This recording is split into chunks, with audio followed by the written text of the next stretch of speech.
What's up, and welcome to another edition of Man Up. My name is KD Bowe. Really excited about today's show. We're going to talk about money, black economy, and I've got a titan of a dude that's going to be joining me today. So as many people as you know, share this video with them. Tell them to come on board. We're talking about your money. We're going to break it down. Sometimes when we talk about money, it's a little lofty. No, we're going to make sure we bring it down so that everybody can get an idea that if we talk about black people moving forward and being change agents, as it were, then we're going to have to talk about our money. And today's guest is David M. Anderson Sr. Currently, he is a portfolio manager at the Real Estate Group Partners, LLC. He's also a founding member of the Empowerment Radio Network, a 24/7 financial literacy and empowerment network that focuses specifically on the gospel of entrepreneurship. Nobody in their right mind buys toxic assets from the bank. But why would you buy a house for $50,000 when you could take $50,000 and buy like 10 different tax liens? We just left Gwinnett County. We just took down a $565,000 house for $13,500. We just left Camden. Camden down all the way in St. Mary's. 2 properties, $200,000 for $16,500. Why would you drop $100,000 on a house that's only worth $125,000, $150,000 at best? That don't make no sense, yo. But people gotta really get on their real estate game because they so-called real estate investors. That's what's going on in Fulton County, Georgia. Understand that, we out. Ladies and gentlemen, this guy is incredible. So before we really get started and I bring him on, I want you to share this video with 5 dudes that you know. They really have a different level of grind, a different level of hustle. And you know that with the right tools, man, they can do very well. Share this video with them. Share it right now. Share this video with them and tell them to come on board because we're about to talk about your money with David M. Anderson Sr. on Man Up. Dr. David M. Anderson Sr., you told me to call you David. What up, David? How you doing, man? Man, KD Bowe, man up. What's going on, homie? I'm winning, man. I'm winning. All right, so let's jump right into this, man. You know, you really blessed me yesterday. We were at an event with Dr. Jamal Bryant, Locker Room, and the way you talked about money and economics, it really blessed me. I'm going to tell you why, Doc. I'm going to tell you why. When COVID-19 hit, okay, most of my money comes from the entertainment industry, as far as, you know, concerts and stage plays and things that, you know, people got to go out and attend. And I got to do commercials and what have you to bring them in. Let me tell you something. About 75 to 80% of my money dropped off when this happened. So the truth is, I had been working on some things that was going to build on my greatness, but I kept putting it on the back burner because I was good. You feel me? I'm good, so I can't really work on great. But when COVID-19 hit, I had to take a step back, and I started working on my great plan. And so now I'm not all the way back yet, but I'm working on it. So my point is this: money is everything, man. We can protest, we can be upset. I don't think we need to be burning down buildings, but you know, that's above me. I ain't in that. I do believe, though, that we have to have this conversation about money, economics, Black economics. Black Economics Matter. That's the name of your book. It's going to be coming out real soon. But I just want to dive into that, man. Like, how long have you been in this whole money talk business? Well, you know, I originally started in broadcasting. You know, I'm one of the original broadcasters for Radio 1. You know, I helped put the station together for Alfred Liggins and Kathy Hughes. And so, you know, I spent almost 15 years over there. Wow. Working with them to help them build what they now know as Radio 1. Wow. But in the middle of that run, I experienced a foreclosure. I experienced a divorce.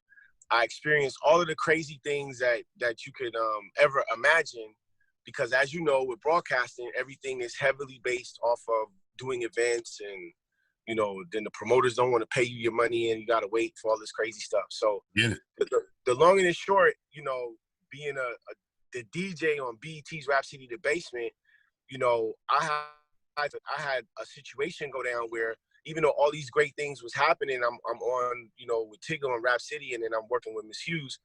I found my studio equipment being set out on the street, on Mitchell Street, okay? And crackheads taking my, you know, ADAT and my records and all this other stuff, you know what I mean? And so I called my dad, and I was like, he was like, yo, what's up? And I was like, man, I'm getting evicted. And what prompted me to call my father, I'll never forget this, is that the building owner that I was renting from, while my turntables was being picked up and taken by crackheads on the street, the building owner, this white man, came up behind me and leaned in and said, the next time you want to play entrepreneur, David, you make sure you have assets that feed you. And he walked away. I'll never, ever, ever forget this. I was chasing my radio career dream. I was right there. BET, Rap City, The Basement, 106 in Park, syndicated mix show, 25 markets, evicted.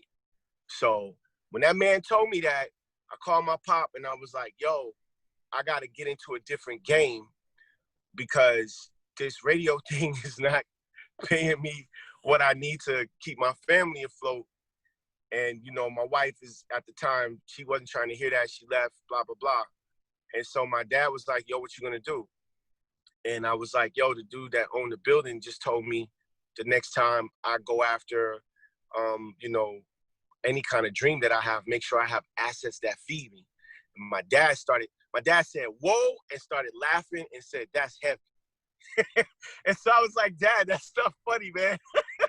So Dad sent me $500 to Western Union, and he said, what's your plan, all right? What's your plan?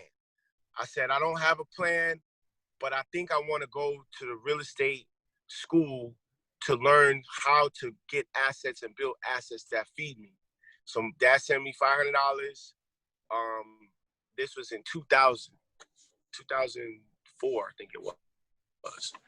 2004, something like that. It was like 2004. And he sent me the $500. I bought a phone from the Metro PCS people. And my other $400, I went to the real estate commission in an effort to pay for my fees for the Barney Fletcher school. But I wound up stopping at an Arby's, and I wound up meeting a gentleman named Tory. And Tory introduced me to a gentleman named Hal Wynn for a company at the time called National Lending Corporation. And it was there that I kind of learned how to talk what we call money leads. It's actually, I talked about it yesterday at the barbershop. People laugh, but that's really the money language. And Mr. Howe told me to read 2 books because he was like, I can't talk to you because you don't speak money leads. This is a Vietnamese boatman. And so he gave me this one book. I'll never forget it. It was called The Dictionary of Real Estate Terms. And the second book to follow that was called The Dictionary of Finance Terms. And so at the time, I hadn't finished Morris Brown College. You know, I had been on the air, you know, production and DJing and all this type of stuff. So I knew nothing at all about finance, at all, nothing. And I didn't know nothing that I know now. And so, you know, that was what happened, you know what I mean? And so from there, I started committing my life to really being, to really understanding and being clear on money and how money is made and how we can make things happen as it relates to financial empowerment. So that's really how all of this started. That's incredible, man. So many things to unpack there. I want to go back to something we said last night, and I don't know if you thought it was probably funny, but there's something that comes down to when I say you really have to have, when you're talking about mentoring people or when you're talking about being mentored by people, I call it a 2-level buffer you have to have. So let's say, for instance, if you are level 5, you need to be mentored by somebody no greater than a level 7, level 6 or level 7. If you are a 5, you want to mentee somebody, then your mentee needs to be no greater than a level 3 or a level 4. You know, so 2 steps, either higher or lower. Because what happens is sometimes you have the grace to hear things, or you have the patience to hear things from people that's closer up. So somebody already got it. So if a person like the Vietnamese guy, all right? Right. So if he's a level 10, if he's geometry, he ain't got time to show you, he ain't got time to show you, or the patience to show you how to do arithmetic, you know? Yo, but you know, in that, let me jump in on that, because that was the blessing and the opportunity. This gentleman at the time, his company had made $650 million, all right? And I didn't know nothing about it. And he knew that I didn't know anything about it, but I was willing to learn. And so, you know, he was at a level 25. He had 30 years of financial experience at the time. And in order for me to try to play catch up, I had to commit to reading these books, you know, the Dictionary of Finance Terms and a Dictionary of Real Estate Terms, just to learn the language to be able to speak to him. And so for me, you know, that was a major decision in my life where I had to say, hey, you know what I was doing at Radio One, you know, it worked to an extent, but it wasn't real wealth. It wasn't where I could just, you know, go and do Blackonomics right now and just focus on that and not have to worry about income coming in or making payroll and all this other type of stuff. So what I'm saying is the process of committing to learning something new in an essential business. At the time, I didn't know nothing about what essential business was. I didn't know nothing about the finance game. I didn't know anything about how important real estate was. I think you're spot on. You feel me? You're spot on, because I believe, first of all, the grace of that, bruh, is that a level 25 saw something in you that he was willing to say, no, this dude he ain't just trying to take advantage. No, he's really got something, and I'm willing to pour into him because I see in him. He probably saw some of him in you. The fact that you were able to humble yourself and ask for help. You know, the 3 hardest words for anybody to say is, I don't know. So the good thing is you were willing to humble yourself and ask. Let's talk a little bit about the black man's ego, because our ego, man, it really blocks us from a lot of stuff, from politics to money to everything. So the M in man up is maturity. So you got to grow up, not just physically. You got to grow up mentally, emotionally, spiritually, financially. So you got to sometimes, if you don't know, you got to be willing to ask. And so let's talk about that ego. Well, I mean, God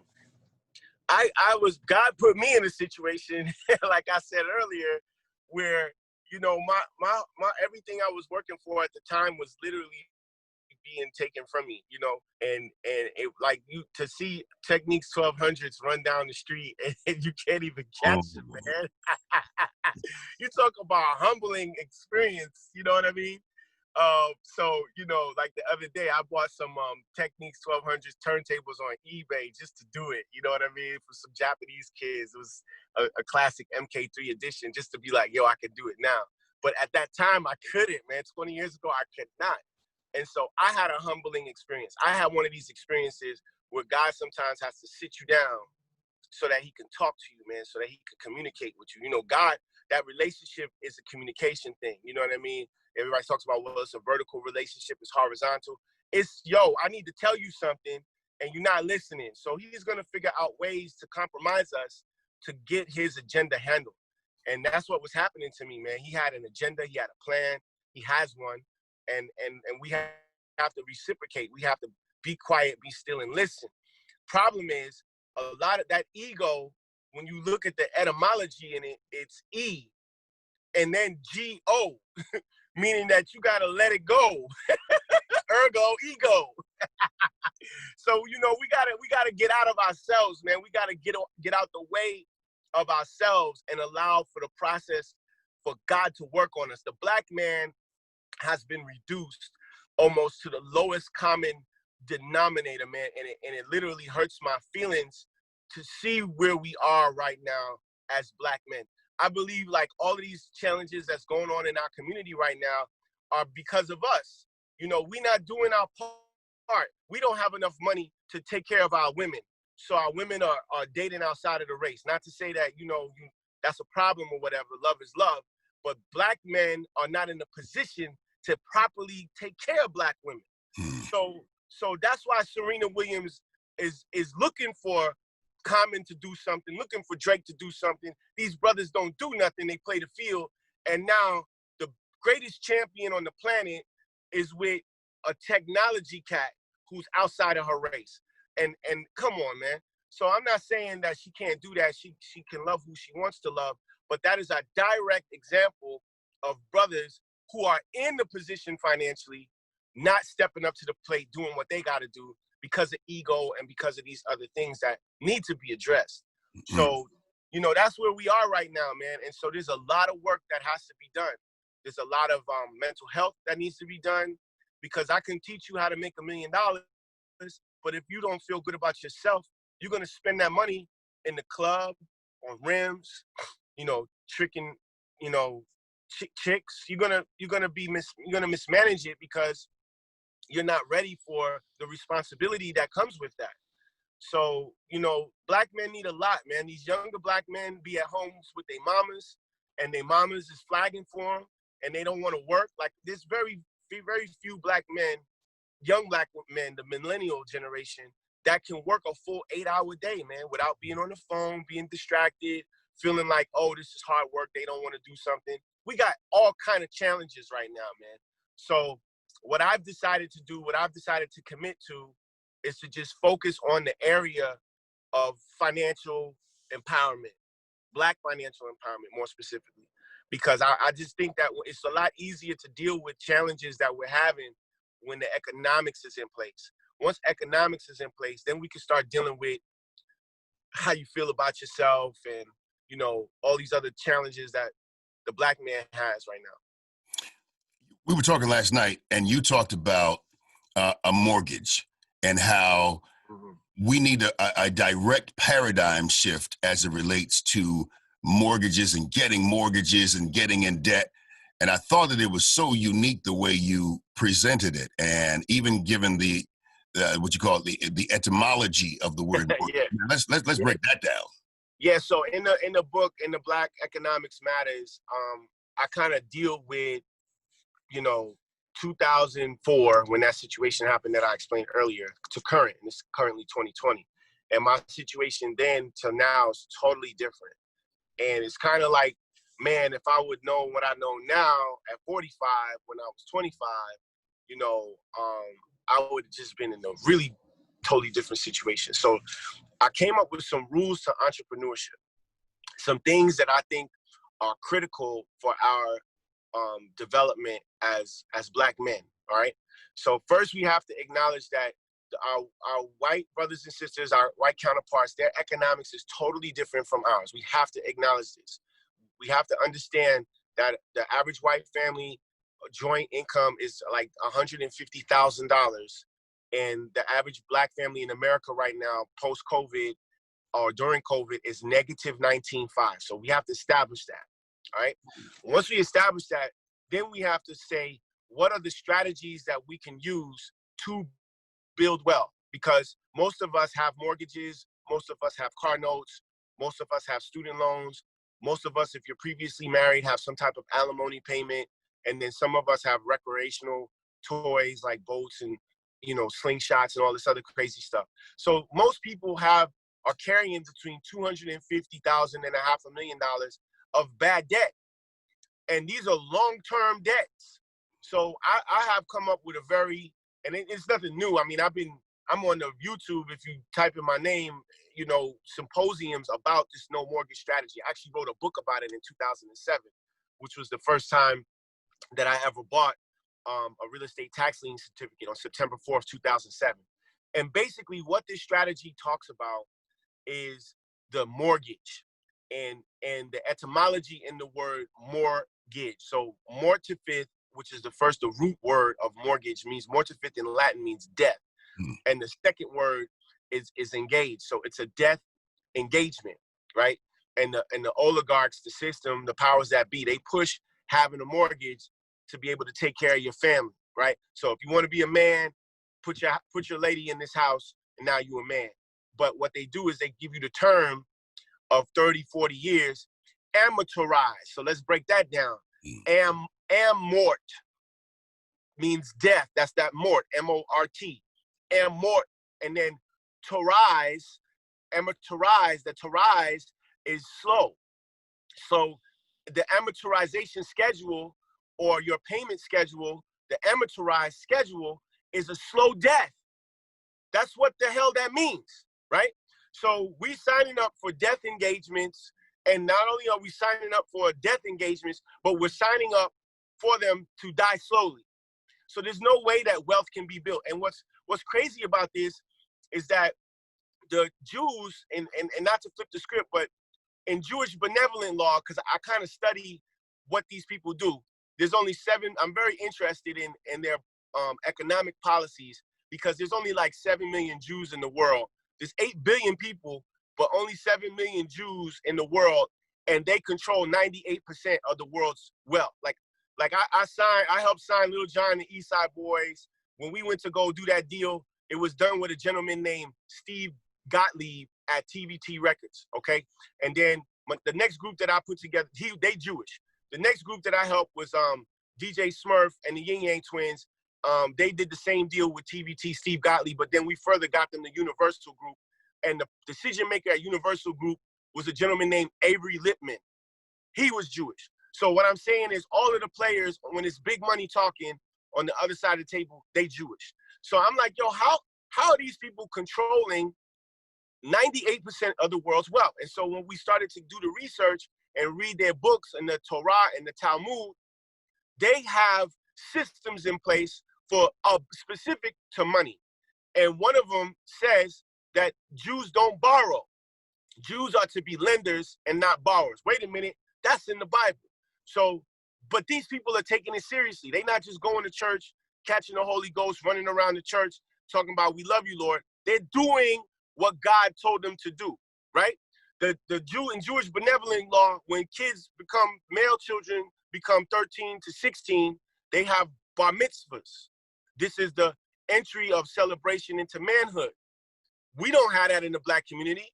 Furthermore, in Jewish benevolent law, they're to give gifts of gold, is very specific, and land. That's what Jews get, male children, during their bar mitzvahs. What do Black kids get when they turn 13 to 16? They lucky to get maybe some Jordans, maybe some video games. So there's some rules that we have to follow that God has given us. And we as Black people are not following these rules. God mandates us to possess the land. That's not a conversation. It's not, yo, God, let me get back to you on that. Can you hold, please? It's a mandate. Possess the land. And furthermore, he says to subdue it. And we don't own no land. Come on, yo. So we're in our condition as Black people because of our direct disobedience to the Creator. And so when we get into, you know, who Jesus was and as the master, there's a few accounts in the book, man, that he acted outside of himself as it relates to anger. One of the accounts that I remember is that in the Temple of Holies, outside of the temple, the Jews, the money changers, was changing the money. On the day that the Jews had to come in, the Black Jews had to come in and pray to their God. And so the Holies of Holies, the holiest day of the year, the coin on a regular day was $5 for the Hebrew shekel coin. On this particular day, the money changers inflated the money. They hyperinflated the money. And the account says that Christ got angered and he turned tables over, bust people in the head over the matter. Those folks were Black economics. So if Jesus Christ, the master, on the book, on the record, turned tables over, bust people in the head because the money changers was hyperinflating the money, doing the same stuff they doing now on the stock market, hyperinflating the money, and Christ said, not in my Father's house, bust everybody in the head. Why are we all cool that right now in 2020, the same thing is happening and ain't nobody talking about the importance of Black economics? And this is what Christ left us. He told us to do this. So as far as I'm concerned, we're not supposed to have mortgages. God says, be the lender, not the borrower. The Jews practice this. They own 98% of the world's wealth, but we still have mortgages. Should no Black person have a mortgage? Should no Black person have a car note? Should no Black person have student loans? You're going to go get a freaking loan to pay for education that there's no jobs to damn support. Come on, man. It don't make sense.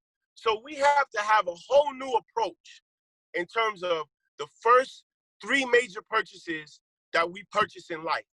And those 3 major purchases that we talk about in Black Economics Matters needs to be housing without mortgage, car note without mortgage, and educational expenses need to be financed without mortgages. And these are not hypothetical situations. I put my son through Middlebury College. He just graduated in February. Middlebury ticket was like $100,000 a year with all of the accoutrements. And he got a $50,000 scholarship, but I still had to figure out how to cover $200-something thousand. And we did all of that through real estate investing. So if I can do it, everybody else can too. It's just, you got to have a plan and you have to use sound strategies. Business is about strategy. And if you don't have a sound strategy, you're not going to make the play. So that's what this conversation is really about. Sound business strategies. This is incredible. Let me bring it back a little bit. Normalize it for that person that's listening to this saying, man, you bugging, bro.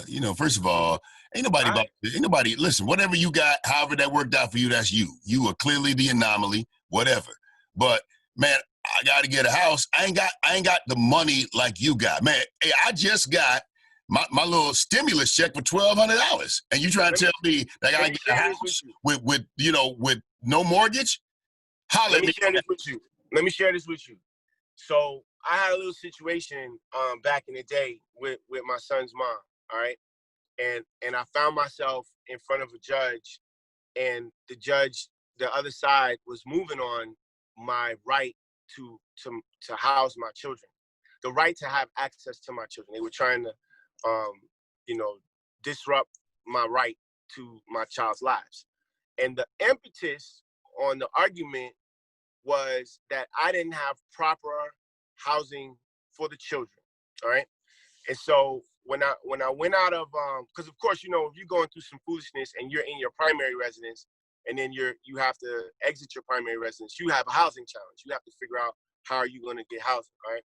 Mm. So when I walked out of the courthouse that day, I saw, it was a Tuesday, I saw a sale going on, and I went over to the sale and I put my hat in the ring, all right? And at the time, houses were selling for $500, $100, $1,000, blah, blah, blah. And so on September 4, 2007, this is on the record, I bought my first tax lien certificate for $4,230, all right? So I have been working for Mr. Howe. Wait. So you say tax lien certificate. Break that down. So here's the deal.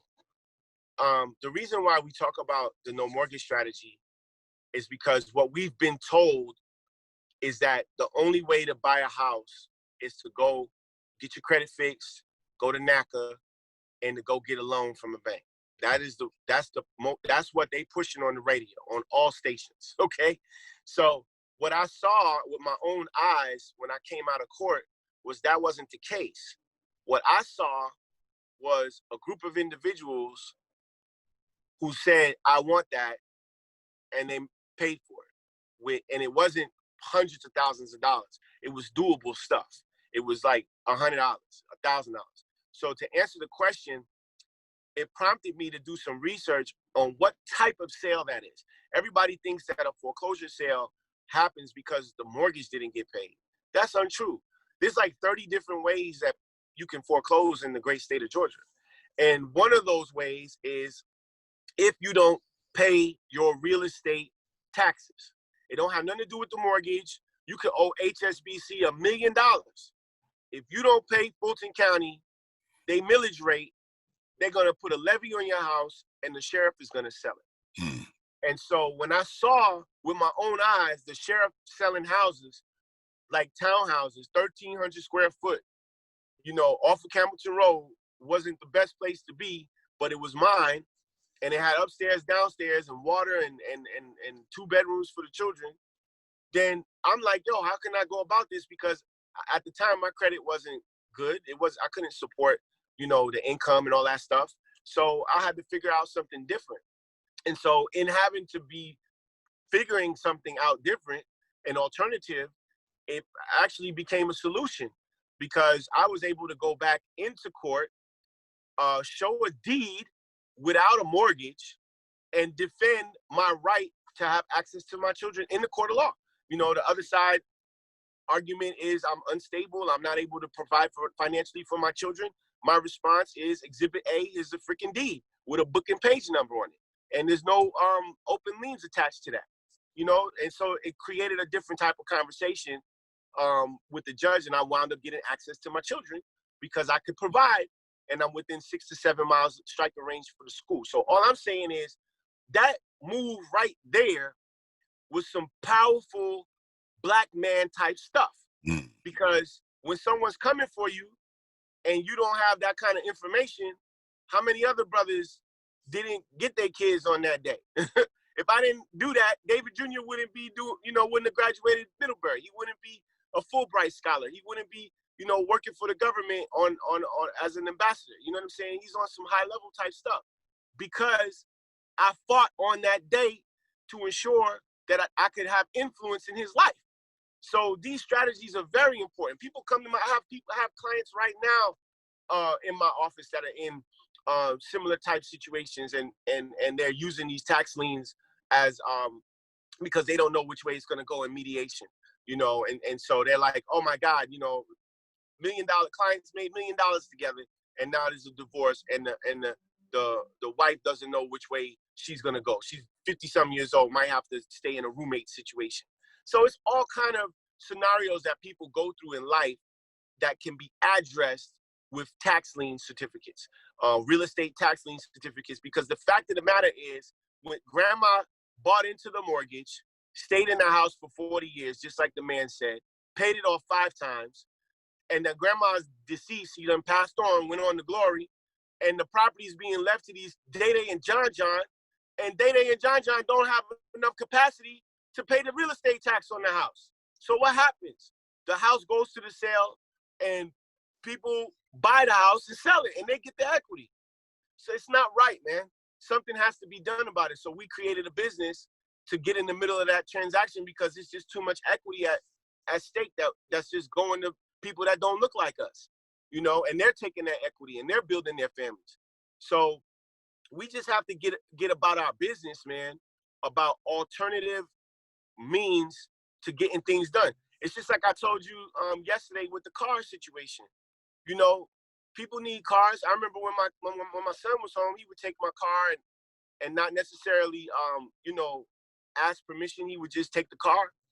And so I was like, yo, you need your own car. And then, somebody clowned me because my son, he drives a Range Rover. And I'm like, yo, I didn't pay for that. Like that. We didn't go to the Mansell Road to Land Rover to pick that up. He did the research and found that truck at an auction and then told me about it at a public auto auction online and was like, Dad, I found the same exact car that I drive. It's just a 96, the year that he was born. And he was like, yo, let's go to this public auto auction. We show up, we win the bid for $750. Pull the truck out of there, send it up to the same dealership that we was gonna go to originally to buy the truck that they wanted $100,000 for. We towing in this 1996 old HSC that we done bought for $750 and told them to fix it up, clean it up, put a battery in it, and that kid drove out of there. My ticket was like $1,500 worth of work that they did to the truck. That's the type of stuff that we need to start thinking about. That's how we need to start moving. Because just because somebody tells you this car is available for you, but it's $100,000, doesn't necessarily mean that that's the way that you got to go about buying that car. There's a whole bunch of other cars out here that you might want. You just got to do some research to find it. But we're not willing to do the research. So that's why we go to the dealership and we take out loans that are 40 and 50%. It's crazy. Because it's easy. I mean, and I'm going to tell you something, bro. You're blessing me right now, man. It's not about what's easy. It's about what's necessary. And if we're talking about these Black economics and the fact that they do matter, then it is important for us to listen to this kind of stuff. I think, man, we're trying to live on a level that we currently are not at because we don't want to look like we have, that we are less than, or we're trying to make it. But I was talking to my wife years ago. I said, would you rather have a $4,000 bag with $40 in it, or would you rather have a $40 bag with $4,000 in it? and she got it. So it's important, man, for us to start thinking on a different level. But watch this, and I want you to talk on this. Thinking beyond us here, now, this generation, right, who we are. We got to think about the next generation, our kids, our grandkids, and for the love of God, man, if I have to give more money, and sometimes it happens, if I got to give more money to somebody's GoFundMe because they didn't have any kind of burial insurance, man, it's become normalized, bro, and that's a problem. Let's talk. Yo, man, I mean, I've had to bury like almost 4 people this year, man, and we like, this is like, it's like we halfway in the year, you know, because of these kinds of things. And so we have to start planning better. You know, that's the word right now. We have to start planning better. So one of the things that I talk about, you know, because there's different levels to this type of stuff, but one of the things that I talk about is Roth IRA constellations. I know that you was like last night, you was like, yo, brother, you talking up here. But these IRA constellations are necessary because what these are retirement strategies, right? So so for instance, one of the dopest things that we could use as entrepreneurs is something called a solo 401k. So everybody listening, write this down: solo 401k, and more specifically with a Roth component. So Roth means that William Roth in 1971 commissioned the U.S. government to create what's known as the Roth IRA. He's one of the founding fathers, in my opinion, of this whole self-directed IRA space. So let's just talk about that for 1 second. Most people have beneficiary companies that they work with. So like at Radio One, if you got time in on the books, they have a plan, and you pay into that plan. I forget who the plan provider is, Fidelity, Vanguard, whoever it is. Fidelity, yes. Fidelity, right. So you would pay into that plan. So you pay in the $1,000 a month or whatever it is a month, and Ms. Hughes would match it depending on, you know, where you are, time on the books. They would match it $1,000. So if I stayed at the company for 10 years and I was in that hypothetical scenario, and I'm putting in $1,000 a month and she's matching $1,000, that's $2,000 a month. That's $24,000 a year. They ain't matching no more. Yeah, they're not matching no more, right? But when I was there, this was the offer, right? But let's just say they was matching it. Well, they're not matching it. Okay, so that's $12,000 a year, and if you stayed there for 10 years, that'll only be $120,000, right? So my point is, Susie Orman, and I ain't saying listen to Susie Orman, but she said something that was profound on MSNBC. She said that you need $5 million to retire. So if the current structure that everybody's, you know, agreeing to is an employee match 401k program with the employer, and even after 10 years you buying into this strategy, you only got $120,000, and Susie Orman telling you you need $5 million, and then you married, so we're both married, so we really need $10 million because, you know, the wives got to have their own thing, you know. So, I mean, come on, that strategy does not work. So we gotta figure something else out. And so I'm not saying don't have your funds be managed by you know, financial advisors, but I'm saying because we're so far behind the 8 ball, we have to aggressively manage a portion of our own funds. And that's where this self-directed IRA comes into play, because my Roth IRA is tied to a foreign currency exchange trader in Killeen, Texas, who's, you know, trading the won against the pound right now. You know what I mean? And she getting 40% on average, you know? And so, yeah, I mean, it's foreign currency, man. That's like the most volatile instrument on the planet. And so because I'm behind the 8 ball and I'm trying to retire, I can't subscribe to Miss Hughes and Vanguard. And I'm not knocking Miss Hughes. No disrespect, right. Very instrumental to my broadcast career. But I can't, my Anderson family ain't subscribing to that.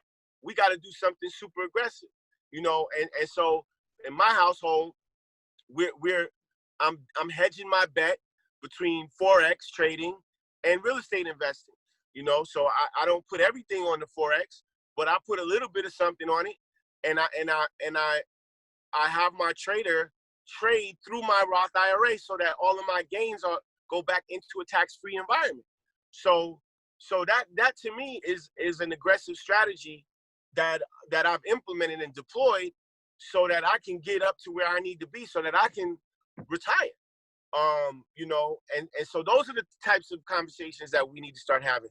Using the self-directed IRA or the solo 401k to buy real estate tax lien certificates and to have those capital gains go back into the solo 401k tax-free. You know, you do 3 or 4 of those deals in a year, your account's up to $250,000. You know, now we're talking about something. Now we can go back in the market and turn 250 into $1 million. You know, and then next year we can talk about turning that $1 million into $2 million, and then $2 million into $5 million. You know, and then 5 into 10. Now in 5 years you got $10 million. You could go and get your boat and go to, you know, U.S. Virgin Islands. You don't got to be here and deal with this. But if we're not moving like that, if we're not understanding those are the plays that are being played on us, then we're going to subscribe to the Vanguard and the Fidelity $1,000 employee match program every month. And that's crazy. Like, who is telling us to do that? Like, come on, man. The Jews are not doing that. They're not moving like that, man. They're investing in life insurance retirement plans that are tied to the index that's giving them cash value. Like, they got sophisticated products that they're not even offering to us. They're giving us term. It's like racism, man, but it's so elevated and we're not paying attention to it. We don't get it. Because we watching the game and we worrying about Cardi B and Offset, what they talking about. So, you know, those are the kinds of things that make me upset, obviously. And so that's what I'll be focused on. I'll be like, yo, you know, economic injustice is the biggest type of injustice, and it's happening to us daily. You know, if I was to pick my house up and put it in Johns Creek, it'd be worth $5 million, man. But because my house is positioned where it is and it's below the I-20, you know, we're not getting that type of equity, you know? So that's injustice, man. You know, that's economic injustice. But you're going to tell me the white man that got a 9,000 square feet house in Johns Creek going to have $5 million in equity. So, you know, we got to start paying attention to these things. And instead of being angry and yelling and screaming and marching, we need to get serious about our economics, man. That's why I'm like, yo, Black economics matters. Because they're going to keep killing us, man. That ain't going to stop. So we got to come up with a plan to be able to build our economic portfolio, man. All right, 2 more questions, man. I'm going to let you go. So the first one is you talked last night about the importance of buying gold. Get it, gold. The importance of buying land. Take me there. Because I'm looking at like a lot of ridiculous land. I saw a plot, man, like 398 or 399 acres was like, it was in Conyers somewhere that was a little shy of $1 million. Now, first of all, what you paying $1 million for that much land for? I'm like, what in the world, what's over there that, you know, it's only $1 million. But my thought pattern is there, like to get as much land as possible. Am I on point? Am I off? Talk to me. All right. Well, so you had a 2-part question, and I want to answer both parts of the question. So I want to take the gold part first, and then we'll get to the land part. So gold, in order for, and this is a very important point, in order for gold to get to this planet, okay, and on the periodic table, the elemental table is listed as AG. And that signatures, that stands for August. The A is for August. The G is for gold. And the reason why it's called AG is because gold is not from this planet. It's not something that is made here. In order for gold to get to Earth, a star had to explode. It's called a supernova. So a star has to go through the process of becoming a supernova, exploding, going through the different universes and crash landing on our planet, which is why it's deep into the Earth's crust. And that's why you have to mine for it. And so gold has what we call intrinsic value. That's why they got spaceships and stuff on YouTube and they be hovering around and they dip out and people are like, oh, there's aliens. Well, gold is intrinsic. So it has a lot more value than what the Kitco is saying is worth, the $1,650 is saying is worth per ounce. It's other people that understand that. And for those of you that are following this conversation or want to know more about that, you can read the book called The Alchemist, because The Alchemist talks about the God's money, and that's how they refer to God's money in the book. That's what they refer to gold as. All right, so we got to establish that point that gold is God's money. It's not from this planet. A star has to explode, crash land on Earth, and the man has to go and dig for it. And then we also have to establish that it has other value that's intrinsic, unknown to man currently, that other beings see value in, which is why they come here and mine for it as well. That's a whole separate conversation. Now, why is gold important? When Katrina hit, people died because, quote unquote, they didn't have the resources, all right? And the ATM machines wasn't working because the power wasn't going to those machines. So if you had just a few, you don't have to have a whole lot, but one rim of gold coins, one rim holds 24 coins. Gold right now is charting somewhere between $1,600 and $1,700 per ounce. If you had 24 coins in a little pouch somewhere in the safe in your house, you could have picked up your family and started a whole new life walking, because the average human can cover 15 to 20 miles in a full day in an 8 to 10 hour, 12-hour period. And you could have walked to safety. All of those people that died in Katrina in 2005, they died because, number one, they chose to stay. And number two, they didn't have the resources to start anything when they got to their destinations. So they just stayed and said, oh, God's going to take care of me. And they got washed out. Alligators ate them, white people shot them. So I'm saying, because we are in uncertain times, we don't know the money, sorry about that. The money is not worth anything.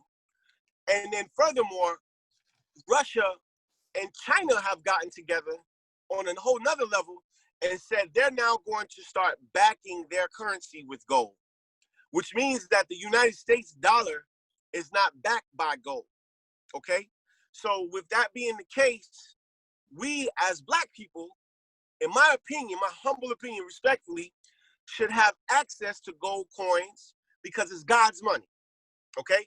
So that's my whole dissertation on that. I ain't saying put it in your mouth. See, we get it. We want to put it in our mouth. We want to put it on rims, right? That's what we want to do. And we don't understand the history of it and how important it is. So all I'm saying is, 30 coins in the house, somewhere where, unbeknownst to any of the family members. So when it goes down, you can make a move. That's important on some Black male initiative, Black economics type stuff. Now, to the land piece. Land is cool. I wouldn't buy 300 acres if, because it's going to be hard to sell that unless you had a hemp license. That's another conversation. I know that Jamal wanted to talk about the redevelopment of his 300 acres at the church, and hemp is party to that conversation. But in my opinion, I would just look at a basic real estate tax lien that had a structure on it with some equity in it and strip the equity. See, here's a real conversation, KD. Everybody want to talk about reparations, and we didn't get that. Everybody talking about Juneteenth, 1865. It was really 1862, but it took 3 years for us to get the word. We didn't get no money. We were supposed to get 40 acres in a mule. In 1865, 40 acres in a mule was $20 million. You multiply that times principal, interest, and penalties and fees for 2020, that means divide that by 42 million Black people, we all supposed to get $37 million each from this country. And they ain't giving it to us. So in my opinion, we need to go get it. We need to get our equity. And the way that we can do that is by stripping the equity that we're supposed to have from these properties that are going unclaimed. And so that's why I'm saying, 300 acres is hard to manage. Do you have a hemp license with the Department of Agriculture? If you don't have all those things, just go get a regular house in Decatur or whatever, Fulton, Cobb, Gwinnett, and strip the equity, man, and put that money in your solo 401k or your Roth IRA, self-directed, obviously, and keep it moving. What I'm talking about is like somebody can listen to this presentation and really structure a 5-year plan to go from, 0 to $5 million in 5 years just with some of the strategies that I'm discussing, if properly implemented. You know, so it's just a matter of committing and exercising, you know, the muscle, the financial muscle. So in your book, Black Economics Matter, you cover some of these things. Yeah. You give people some real principles to be able to know how to pull themselves up and change the narrative. All of the questions that you've asked me, and it's funny because I didn't send you the book yet, but every question that you've asked me is a chapter in the book. Wow. You know, the no mortgage strategy is a chapter. The no car note strategy is a chapter. The no student loan strategy is a chapter. The no boat note strategy is a chapter. Gold, that's a whole chapter, man. Land is a chapter. Like, these are all like all of these things that we're talking about, is funny, are all things that are actually in the book. You know, me buying my first tax lien, me having to deal with the situation with my son's mom. All of these things are talked about in the book because it's what prompted me to get to where we are right now. So yes, Black economics does matter, because had I not gone through those things, I wouldn't have been able to provide for the children in the way that I am now, or have been throughout the whole entire time. And these were critical things. My son sent me a text message the other day for Father's Day, and he went through all of the things that he was thankful for. Dad, thank you for fighting to make sure that I went to Riverwood.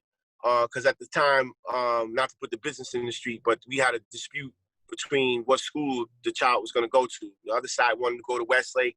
I didn't want to have that happen. I was like, my kid's going to Riverwood. So I had to actually go to motion to court to get the permission for my kid to go to Riverwood. And we didn't even live in that Sandy Springs zip code. So I had to buy a tax lien in that zip code just to ensure that my kid could go to that school, but he wound up taking the test and getting admitted. All of these things are in the book, you know. And so if you know, David Jr. was like, thank you for making sure that I went to Riverwood. Thank you for making sure that I got the car. Thank you for paying for Middlebury. Thank you. Kid was going on and on and on. I couldn't have did those things if I wasn't, you know, in the real estate game. Like, that's crazy. So his life wouldn't have turned out the way that it turned out had I not committed to, you know, figuring these things out 20 years prior. So I share all of that in the Black economics. I'm very transparent, very candid about it. And my prayer is, you know, I went through all this crazy stuff, but, you know, I learned some amazing things that I'm hoping people can take away from and apply into their lives, so they don't have to deal with the craziness. You know what I mean? They can just be prosperous and not have to, you know, have these delays. You know, and so that's what this whole exercise is about, man. I kind of had felt like my broadcast career got delayed because of all of that stuff, but, you know, it looks like, you know, it didn't. I had to go through this to learn what everything I'm talking about now, so I have something to say when they turn the mic back on. So it's pretty funny how God works. Hey, man, God just had another plan, brother. So how do people pre-order your book? I know it's not available yet. How do people pre-order? Yeah, so the number to the office is 888-755-5105. They can call in. You can send an email. My email address is info@dmasrllc.com. You can go to the website, drdavidmandersonsenior.com. And you can do your pre-orders. If you call the office, we can take pre-orders. I know Jamal last night said that he wanted to contribute to the book, and I know Stedman Graham is also making a contribution to the forward. George Frazier and billionaire Michael V. Roberts. So we got a lot of major influences that are part of my life that are contributing to the book as well. So, you know, it's going to be some delays on the release date now, but it's very timely, man. It's really preparation for such a time as this, and I'm excited about it, man. I'm thankful to have the opportunity to even talk about it on your platform, man. So I appreciate you. No doubt. When it comes out, man, you know, officially, we'll bring you back, man. We'll talk more about it. Dr. David M. Anderson Sr. That dude. I appreciate you, man. I thank you for joining us, man, for real. Yeah, yo, no, thank you, man. And let's stay in contact. I really enjoy this Man Up thing that you got going on. Just on a side note, before we go, I'm going to shoot you a previous book to the Black Economics Matters was called Black Male Initiative. And so that's just specific to Black men and what we need to do financially. We were supposed to put that out first, but with everything going on right now, I think that the Black Economics Matters would be more impactful, and then we're going to follow up with the Black Male Initiative. So I definitely want you to be a part of that. You know, it might, once this COVID thing goes away, maybe we can have some events specific to Black men, and we can partner up with the Man Up and the Black Male Initiative. But we can talk about all those other things. But I'm just putting it out here now before we go, just let you know what's on my mind. Absolutely, man. I appreciate you, brother. I appreciate you for stopping by, and I appreciate meeting you for the first time yesterday and showing everybody.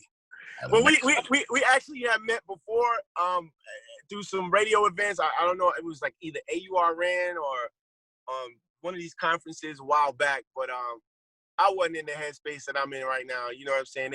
They sometimes they be like, oh, that's the gospel station, you know, blah, blah, blah. Now I'm finding myself listening to the gospel station for the last 10 years. You know what I'm saying? So, yeah, we crossed paths a while ago, but I wasn't talking about nothing, man. So, you know. Well, you're talking about something now, man, and we appreciate you, Brian. Thank you for joining me today, all right? All right, man. Thanks, man.